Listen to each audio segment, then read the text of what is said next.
Look around you. You stand in a vast, decaying ballroom. Dust motes dance in the slivers of moonlight, piercing the grimy, cathedral-like windows. The air is thick with the ghosts of forgotten waltzes.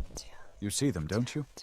Spectral couples gliding across the floor, their laughter like the whisper of dry leaves. They swirl around you, through you, but they never see you. To them, you are less than a ghost. You are a void, a patch of cold air in a room filled with warmth you cannot feel. This ballroom is your mind. And these ghosts, they are the connections you crave, the relationships you believe are for everyone but you. You call it loneliness. You call it bad luck. I call it a scarcity schema, a prison of perception you built brick by painful brick. Every time you saw a happy couple and felt a sting of envy, that was a brick. Every time a woman's glance felt like judgment, that was a brick. Every rejection, real or imagined, was another layer of cold, unyielding stone. Now you live inside your own. The problem is out there.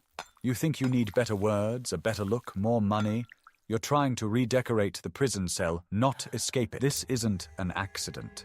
This is psychology. The scarcity schema forces you to see the world through a lens of not enough. Not enough women, not enough love, not enough of you. It whispers a simple, devastating lie. You are fundamentally lacking. And so, you act accordingly. You become a ghost in your own life, haunting the periphery, afraid to step into the light because you've been convinced you have no substance. When a woman shows interest, the prison's alarm bells ring. It feels wrong, like a trick. The schema cannot compute genuine connection, so you sabotage it. You become needy, grasping for proof. Or you become distant, pushing her away to prove the whisper was right all along. See, no one ever stays. Let me tell you about a man we'll call the Collector.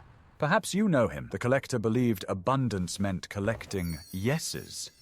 Compliments were his currency. A woman's smile was a gem he'd place in his dusty treasure chest. He was a performer. He learned the lines. He wore the right masks. He became a masterful puppeteer of his own persona. He'd enter a room, and his mind would race, calculating angles, deploying charm, saying what he thought they wanted to hear. He was a machine built for validation, and sometimes it worked. He collected his gems. But when he was alone, in the silence of his workshop, he was empty. The masks came off, and the void remained. Because the Collector was never there, only his performance was. He sought abundance outside of himself, and in doing so, guaranteed his own internal scarcity. Do you see? The game is rigged. As long as you believe value is something you get from women, you will always be a beggar. And beggars are never abundant. The rewiring process is not pleasant. It is a descent, a confrontation. You must walk back into the prison, not as a captive, but as a demolitions ex. Step 1. Acknowledge the warden. Your scarcity is not a vague feeling. It's an entity. A shadow self you've fed with your fear for years. You must face it. Not to fight it, but to look it in the eye and say, I see you. I hear your whispers, and I am no longer your prisoner. This act of pure, unflinching awareness is the first crack in the foundation. The shadow thrives in the dark. It shrinks under a direct gaze. Step 2. Sever the strings. The scarcity schema operates on a set of subconscious rules. Your truths about relationships. I must be perfect to be loved. A woman's attention is a prize to be won. Rejection is proof of my worthlessness. You must identify these lies, drag them out into the light, and one by one, with the blade of conscious intent, you cut them. Each cut is an act of rebellion. It is painful. You are removing a part of your identity. But you are not losing. Step 3. Build the cathedral. The prison is crumbling. The void remains. You cannot leave a vacuum. You must build something in its place. This is the true meaning of abundance. It is not an external supply of women. It is an internal state of fullness. What is your purpose beyond seeking validation? What are your passions, your unbreakable principles? These are the pillars of your cathedral. You must become so fascinated with building your own world, so engrossed in the meaning you create, that the ghosts in the ballroom become irrelevant. Your energy is no longer directed outwards, begging for scraps.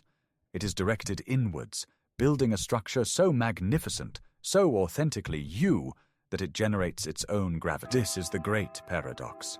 Abundance with women is achieved only when women are no longer the goal.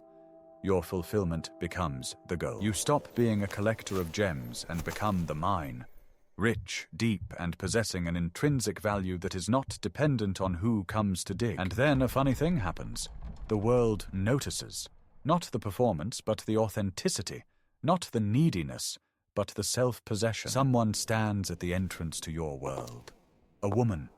She is not a prize. She is not a ghost. She is a traveler, drawn to the light emanating from your cathedral. She is not there to validate you. She is there to explore, and you, for the first time, have a world worth sharing.